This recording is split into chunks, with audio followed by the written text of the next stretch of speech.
El laboratorio de Wundt, nacimiento de la ciencia psicológica.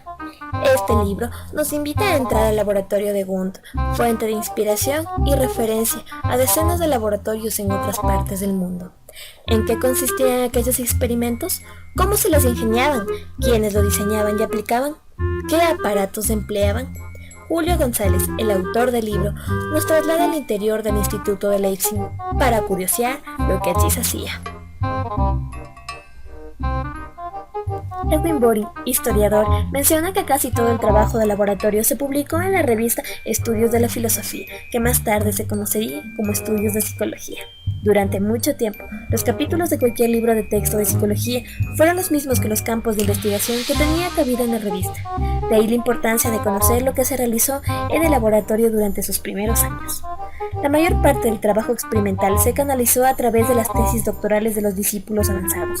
Wundt dirigió un total de 186 tesis, de las cuales unas 70 serían de corte filosófico y el resto psicológicas.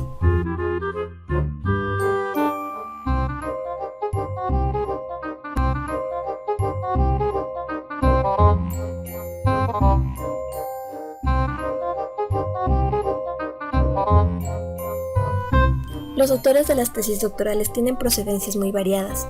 Fueron 136 de alemanes, 14 americanos, 13 de los Balcanes, 10 ingleses, 6 polacos, 3 rusos, 2 daneses, 2 franceses.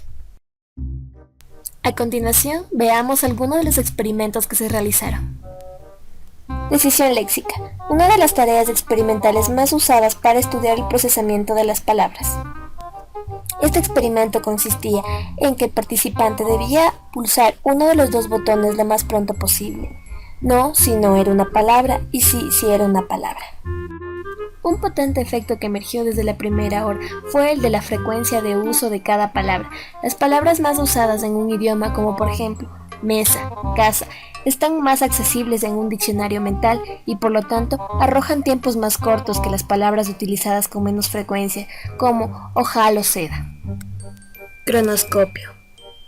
Los primeros cronoscopios fueron realizados por el relojero suizo de origen alemán Matthias Ipp. Este es uno de los cronoscopios de Ipp, utilizado en el laboratorio de Leipzig. La aguja superior daba una vuelta en una décima de segundo. Al tener 100 divisiones, podía indicar las milésimas de segundo.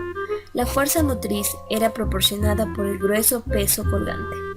Este experimento consiste en que el participante con los ojos cerrados debe escuchar el sonido que produce la bola al caer golpeando la base. Debe reaccionar pulsando inmediatamente las llaves del telégrafo. Al caer la bola sobre la base, cierra un circuito que pone en marcha el cronoscopio. Este circuito se corta al pulsar las llaves del telégrafo, deteniendo al cronoscopio.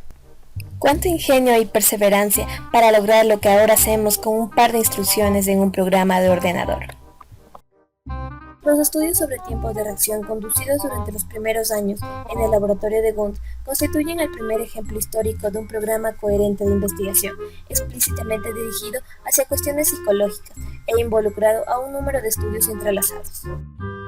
Las llaves del telégrafo era el instrumento preferido para recoger las respuestas motoras en los primeros experimentos psicológicos. En el laboratorio de Leipzig se hizo un amplio uso de cronoscopios de Ipp. Sin embargo, Wundt adoptó un quimógrafo, el instrumento médico estándar que registraba el pulso, la presión arterial y otras variables fisiológicas para poder obtener tiempos de hasta una 10 milésima de segundos. Hoy en día, en los museos se lo reconoce como quimógrafo al estilo de Wundt. Para hacernos otra idea de cómo era el conjunto de instrumentos o aparatos que se debía organizar para un simple experimento de tiempo de reacción ante un estímulo auditivo, veamos la siguiente imagen. Esta fotografía corresponde a un experimento de tiempo de reacción simple ante un estímulo auditivo. La participante es una niña que responde rápidamente pulsando las llaves del telégrafo, mientras gira la vista para no recibir otro estímulo que el experimental. El estímulo le proporciona un martillo de sonido, al ser accionado eléctricamente.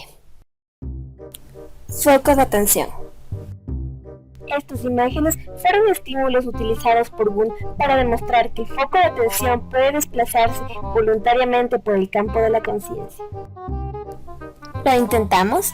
Fíjate bien en la letra central del diagrama, a una distancia de 20 a 25 centímetros, mientras mantengo el otro ojo cerrado. Podemos dirigir nuestra atención a las partes externas del campo de visión y aún reconocer las letras que están a los lados de la figura, por ejemplo, la H arriba o la I a la derecha.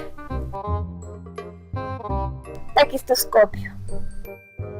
Este aparato consiste en una pantalla negra mantenida en una ranura sobre un tablero negro vertical de unos 2 metros de alto y cae cuando se libera el muelle.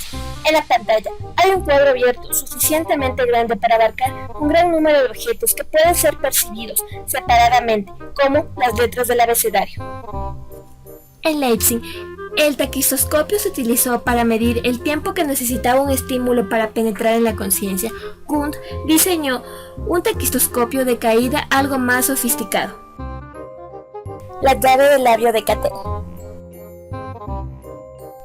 La llave del labio acaba en 2 lengüetas de marfil que se sostienen apretadas entre los labios. Al soltarlas, se interrumpe un circuito y se detiene el cronoscopio, que mide el tiempo de reacción. En esta fotografía podemos ver el experimento de Cattell para medir el tiempo de reacción ante un estímulo verbal. El participante sostiene una llave de labio en la boca. El péndulo de complicación. El término complicación procede en realidad del filósofo Herbart, quien introdujo en 1816 para referirse a los procesos mentales que incluían más de un sentido. Wundt adoptó la denominación para sus experimentos. El experimento con el péndulo consistía en que se le pedía al participante que mide la escala y al mismo tiempo escuche el sonido del péndulo.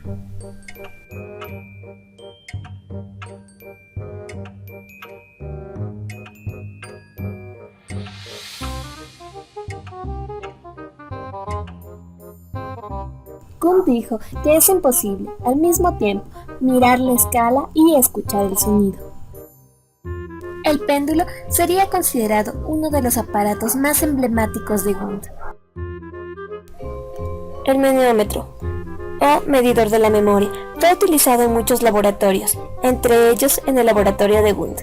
Consta de una caja circular con una hendidura, por donde se ven los estímulos que se encuentran en su interior, escritos sobre un papel circular. Este instrumento para la memoria tenía un inconveniente, era bastante ruidoso y podía distraer la atención del participante. El profesor Wilm, discípulo de Wundt, construyó uno menos ruidoso. Aquí los estímulos se disponen sobre una larga tira de papel. Existen un sinnúmero de experimentos que se realizaron en el laboratorio de Wundt. Lo cierto es que el impacto de Wundt y de su laboratorio en la expansión de la psicología parece innegable.